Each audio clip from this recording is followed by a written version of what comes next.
कहानी की शुरुआत होती है एक अनाउंसमेंट से, जहां एक अनजान आवाज रूल समझा रही थी। उसने चेतावनी दी कि इस जानलेवा खेल में सिर्फ एक ही इंसान बचने वाला है। स्कूल, घरों और एक जेल को सेफ जोन बनाया गया था, लेकिन वहां तक पहुंचने के लिए खिलाड़ियों को बताए गए रास्ते पर ही चलना होगा। अगर जरा भी इधर उधर गए तो बिना किसी वार्निंग के सीधा मौत हो जाएगी, और अगर कोई भी पूरा चक्कर काट के तुमसे दोबारा आगे निकल गया तो फिर तुम्हारी मौत पक्की है। बहुत सारे लोग इस वक्त एक अनजान जगह पर खड़े हुए थे। उनमें से किसी को नहीं पता कि वो यहाँ पर कैसे आए। सबके चेहरों पर घबराहट साफ दिखाई दे रही थी। तभी वो रहस्यमयी आवाज फिर से गूंजी और उसने चेतावनी दी कि अगर किसी ने भी घास को हल्का सा भी छुआ तो वो उसी पल मारा जाएगा। लोग अभी हालात समझ ही रहे थे कि अचानक उन्हें भागने का ऑर्डर दे दिया गया। इन सब के बीच वेरोनिका नाम की एक लड़की भी है। फ्लैशबैक में दिखाया गया कि वेरोनिका हॉस्पिटल में अपनी छोटी बहन का ध्यान रख रही थी। उसकी बहन को इस छोटी सी उम्र में कैंसर था। वेरोनिका ने पूरी कोशिश की मजबूत बने रहने की, लेकिन अंदर ही अंदर वो पूरी तरह टूट चुकी थी। बदकिस्मती से कुछ ही वक्त बाद उसकी बहन की मौत हो गई और वेरोनिका की दुनिया एक बार फिर से बिखर गई। लेकिन उसकी जिंदगी में परेशानी खत्म नहीं हुई थी। जल्द ही वेरोनिका को पता चला कि उसे भी वही कैंसर है जिससे उसकी माँ और उसकी बहन की जान गई है। मगर वेरोनिका ने सोच लिया था कि मैं इस कैंसर के हाथों नहीं मरूंगी। वो लगातार अपनी मेडिसिन लेती रही, अच्छे से एक्सरसाइज करने लगी और अपने पूरे जीने के तरीके को बदल दिया, सिर्फ इस उम्मीद में कि शायद वो थोड़ा और लंबा जी पाए। फिर कई हफ्तों बाद जब वेरोनिका हॉस्पिटल चेकअप के लिए पहुंची, तब आखिरकार एक करिश्मा हुआ। डॉक्टर ने बताया कि उसका कैंसर पूरी तरह ठीक हो गया है। इतने समय बाद पहली बार वेरोनिका खुश नजर आई, लेकिन उसका ये सुकून भी कुछ ही पलों का था। जब वो घर लौट रही थी तो अचानक उसकी आंखों के सामने बहुत तेज रोशनी आई और देखते ही देखते उसके आसपास की पूरी दुनिया उस रोशनी में गायब हो गई। इसके बाद जब उसकी आंख खुली तो वेरोनिका इन सब लोगों के साथ यहाँ पर थी।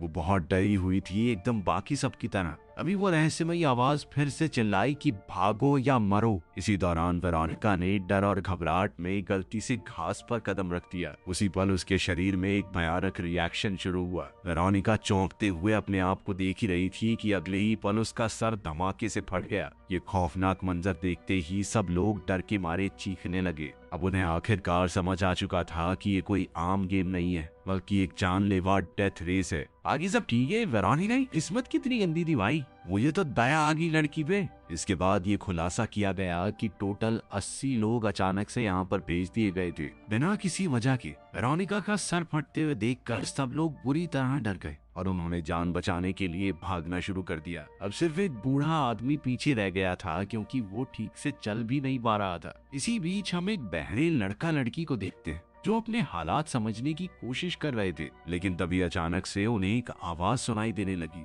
उनके लिए ये किसी करिश्मे से कम नहीं था, क्योंकि पहली बार जिंदगी में उन्हें कुछ सुनाई दे रहा था। वहीं भीड़ में एडी और जस्टिन नाम के दो दोस्त थे। वो भी बाकी सब की तरह घबरा कर भाग ही रहे थे, ये सोचते हुए कि आखिर वो यहाँ पर आए कैसे। अभी वो रहस्यमयी आवाज हर एक मौत के बाद बचे हुए लोगों का नंबर अनाउंस करती रही। कुछ देर बाद उन दोनों की नजर एक आदमी पर पड़ी जो रेस से भागने की कोशिश कर रहा था। लेकिन जैसे ही वो रास्ते से हटा, अगले ही पल उसका सर भी धमाके से फट गया और अब जिंदा बचे लोगों की संख्या सिर्फ 72 रह गई। फिर कुछ देर बाद सब लोग एक खाली पड़ी जेल तक पहुंचे, जहाँ हर कोई एरोस से बने हुए रास्ते पर तेजी से भाग रहा था। इसी भागदौड़ी में एक छोटी एशियन लड़की अचानक से सीढ़ियों से गिर गई। उसके पैर की हड्डी बुरी तरह से डिसलोकेट हो गई। दर्द के मारे वो चीखने लगी, जबकि उसका छोटा भाई लोगों से मदद की भीख मांग रहा था। लेकिन किसी ने रुककर उनकी तरफ देखा तक नहीं। सिर्फ जस्टिन ही उनकी मदद करने के लिए आगे आया। वो और एडी मिलकर उस जख्मी लड़की को एक कमरे तक ले गए। दोनों भाई बहन बुरी तरह घबराए हुए थे।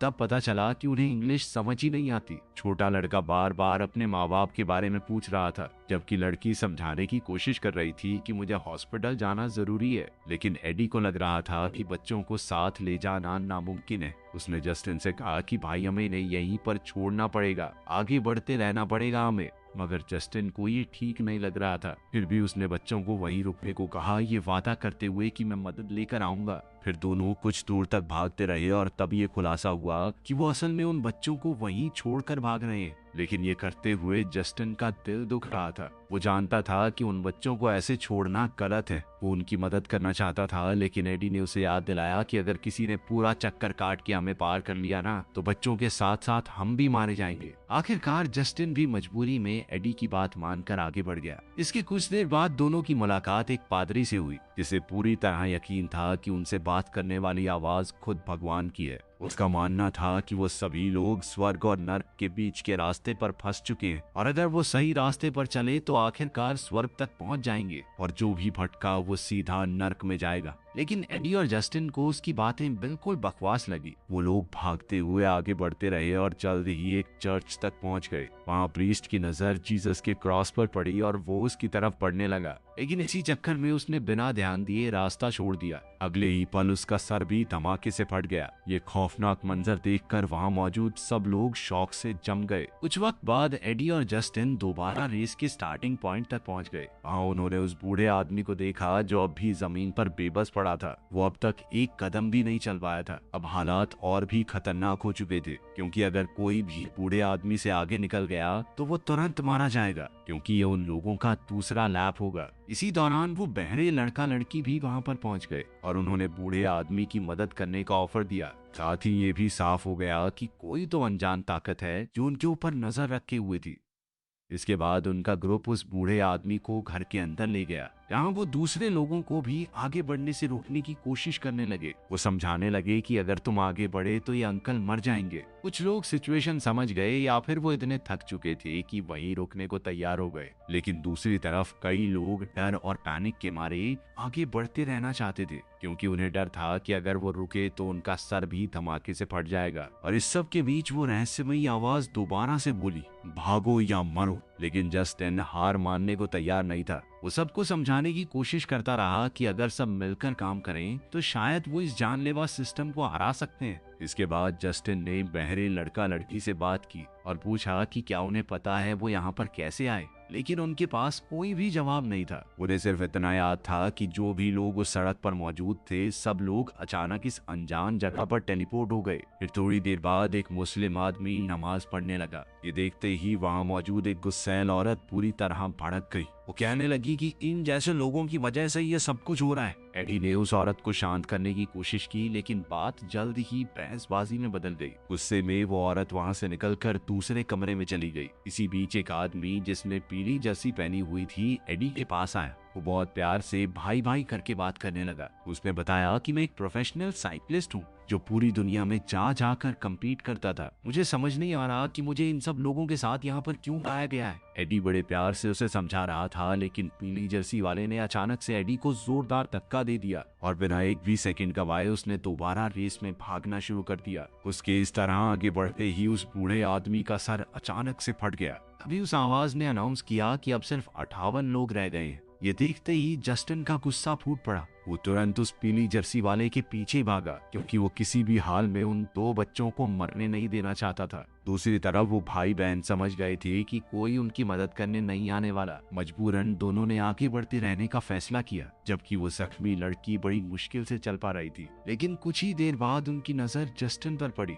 जो उस येलो जर्सी वाले का पीछा कर रहा था। कुछ पल के लिए उन्होंने चैन की सांस ली, क्योंकि उन्हें लगा जस्टिन उन्हें बचाने के लिए वापस आ गया है। लेकिन बदकिस्मती से जस्टिन येलो जर्सी वाले को वक्त पर नहीं रोक पाया और उन दोनों का सर भी फट गया। बाद में थक हार कर जस्टिन ने एडी को सब कुछ बताया। वो बच्चों को छोड़ने के फैसले पर पछता रहा था। दूसरी तरफ वो पीली जर्सी वाला बिना किसी बचतावे के रेस में भाग रहा था। जहाँ जहाँ वो लोगों को पूरा लैप करके काटता गया, मौत का सिलसिला तेज हो गया। उसी वक्त बाद उसकी मुलाकात एक प्रेग्नेंट औरत से हुई। न जाने कैसे इस बार वो पीली जर्सी वाला उससे आराम से बात करने लगा। उस औरत ने बताया कि मैंने अपने होने वाले बच्चे का नाम तक सोचा हुआ है। यहाँ तक कि उसने उसे अपना पेट छूने को भी कहा, ताकि उसे थोड़ी दया आए, वो महसूस कर पाए कि इस नई जान को जिंदा रखना होगा। एक पल के लिए हमें ऐसा लगा भी कि उस पीली जर्सी वाले के अंदर भी इंसानियत है, लेकिन ये एहसास ज्यादा देर तक टिक नहीं पाया। उसने औरत से माफी मांगी और कहा कि मैं तुम्हारी जान को अपनी से ऊपर नहीं रख सकता। फिर उसने ठंडी आवाज में कहा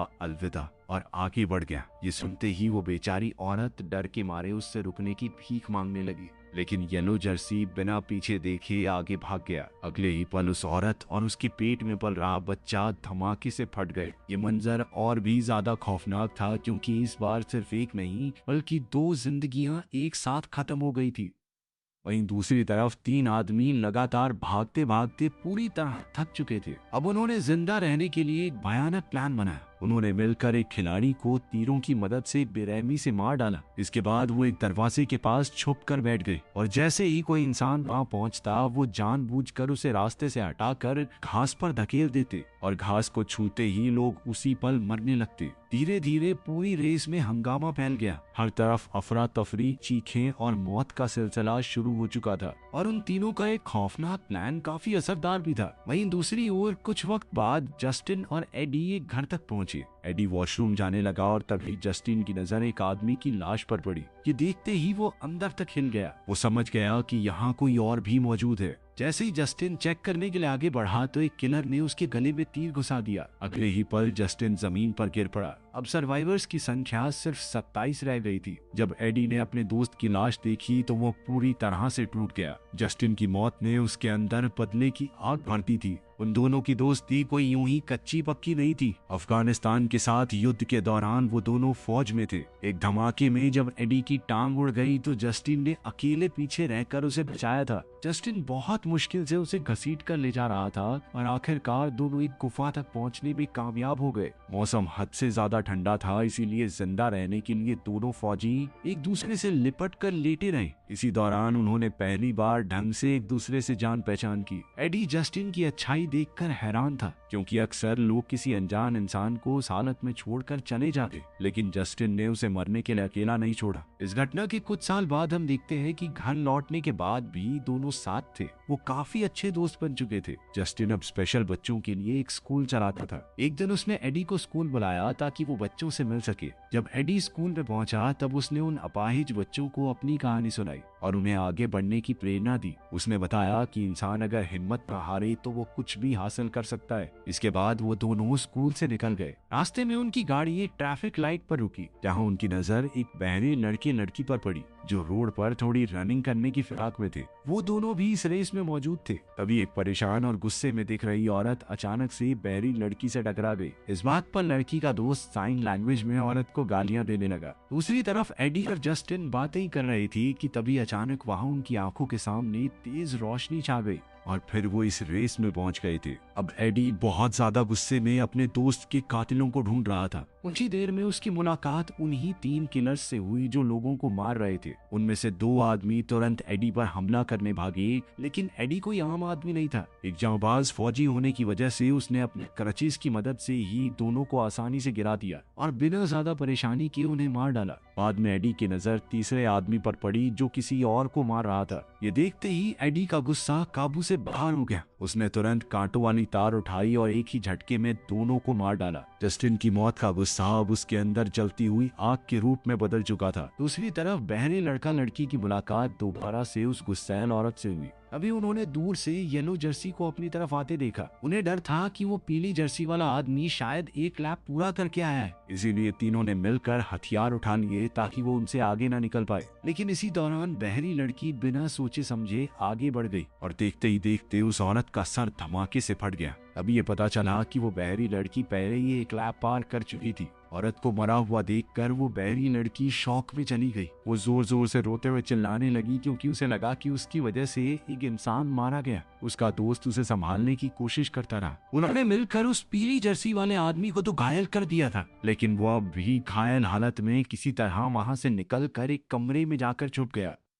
तभी उस रहस्यमयी आवाज ने ऐलान किया कि अब सिर्फ 17 लोग जिंदा बचे हैं। फिर कुछ वक्त बाद वो बहरी लड़की पूरी तरह पैनिक में चली गई। अपनी आंखों के सामने इतनी सारी मौतें देखने के बाद वो दिमाग से टूटने लगी थी। उसने साइन लैंग्वेज के जरिए उस अनजान रहस्यमयी आवाज से बात करने की कोशिश की और मरने से पहले सिर्फ एक बार म्यूजिक सुनने की भीख मांगी। ये पल काफी इमोशनल था क्योंकि जिस लड़की ने पूरी जिंदगी कोई आवाज तक नहीं सुनी, उसकी आखिरी ख्वाहिश थी कि एक बार मुझे एक गाना सुना दो। लेकिन तभी बहरे लड़के ने उसे समझाया कि हम दोनों मिलकर इस मुसीबत से बाहर निकल सकते हैं। उसकी बात सुनकर लड़की ने खुद को संभाला और फिर दोबारा हिम्मत जुटाकर रेस में आगे बढ़ने लगी। कुछ देर बाद दोनों आराम से बात करते हुए भागते रहे और आखिरकार एक चर्च तक पहुंच गए। अभी उस रहस्यमयी आवाज ने ऐलान किया कि अब सिर्फ 6 सर्वाइवर बचे हैं। इसी दौरान बहरे लड़के ने अचानक अपनी दोस्त को किस करने की कोशिश की, लेकिन अगले ही पल शर्मसार होकर वहां से भाग गया। थोड़ी देर बाद वो लड़की उसके पास आई और उसे शांति से समझाया कि वो उसे सिर्फ एक भाई की तरह देखती है। ये सुनकर लड़की को काफी बुरा महसूस हुआ, लेकिन फिर भी वो उसे दोबारा से किस करने की कोशिश करने लगा। अपने आप को ना रोकते हुए वो उसके साथ जबरदस्ती करने लगा, जिस वजह से वो लड़की डर कर वहाँ से भाग गई। वो आदमी भी उसके पीछे भागने लगा और दोनों जल्द ही एक घर तक जा पहुंचे,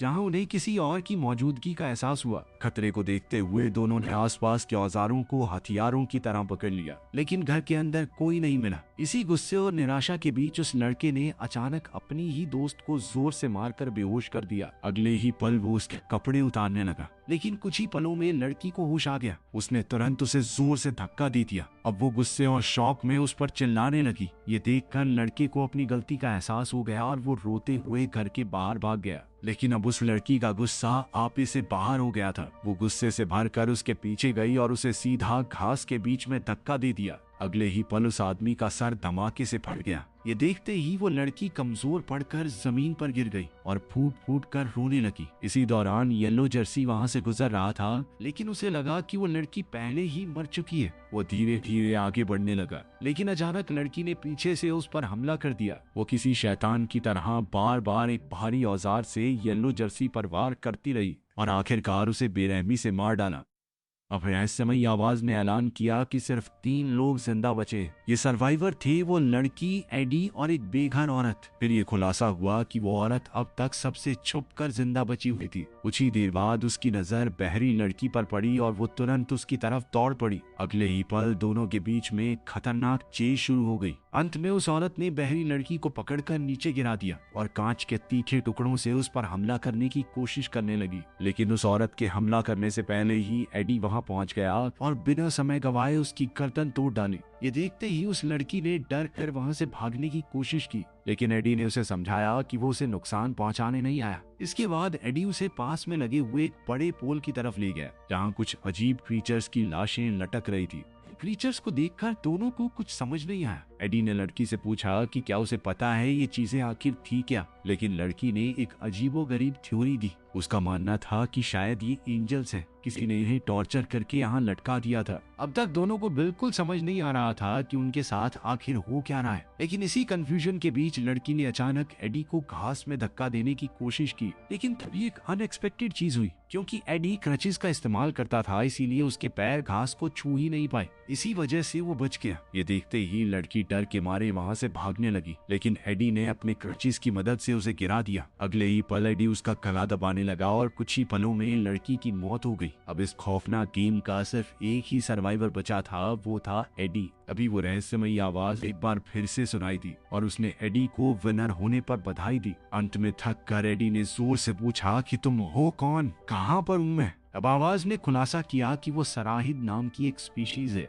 और एडी इस वक्त उनके इंसानी एरिना में मौजूद है। फिर कुछ वक्त बाद एडी की आंख खुली और आवाज ने दोबारा उसे विजेता बनने पर बधाई दी। उसने बताया कि कोई भी इंसान पहले कभी इस जानलेवा खेल में बच नहीं पाया, लेकिन एडी ने साबित कर दिया कि वो बिना लड़े मरने वालों में से नहीं था। इसके बाद आवाज ने एडी को इंतजार करने को कहा जब तक दूसरी दुनिया का विजेता तैयार न हो जाए। तब तक एडी आराम कर सकता है, लेकिन साथ ही आवाज ने उसे चेतावनी भी दी कि उसके आखिरी लड़ाई जीतने के चांसेस बहुत कम हैं। और यही कहानी में एक धमाकेदार खुलासा हुआ। पता चलता है कि एक एलियन स्पीशीज पूरी गैलेक्सी से लोगों को अगवा कर रही थी और उन्हें इस जानलेवा रेस में डालकर दुनिया से सिर्फ एक ही सर्वाइवर को चुनती थी, ताकि बाद में उनके बीच एक इंटरगैलेक्टिक युद्ध करवाया जा सके। ये सच जानने के बाद एडी ने परेशान और निराश होकर खुद को मारने की कोशिश की। उसने जानबूझकर घास पर कदम रखा, लेकिन इस बार कुछ नहीं हुआ। फिर एडी आसपास के पहाड़ों पर चढ़ने लगा, लेकिन ऊपर पहुंचते ही उसकी आंखों में डर सा छा गया, क्योंकि वो धरती पर था ही नहीं, वो तो किसी और ही प्लेनेट पर मौजूद था। कुछ वक्त बाद एडी उन टावर्स की तरफ गया जहां एलियंस की लाशें लटकी हुई थी। तभी अचानक से वही आंखें चौंधिया देने वाली सफेद रोशनी दोबारा सामने आई और अगले ही पल एडी एक बिल्कुल नई जगह पर टेलीपोर्ट हो गया। अब उस रहस्यमयी आवाज ने उसे नए रूल समझाने शुरू किए। उसने चेतावनी दी कि अगर एडी ने जमीन पर बनी हुई इन वेन्स को छुआ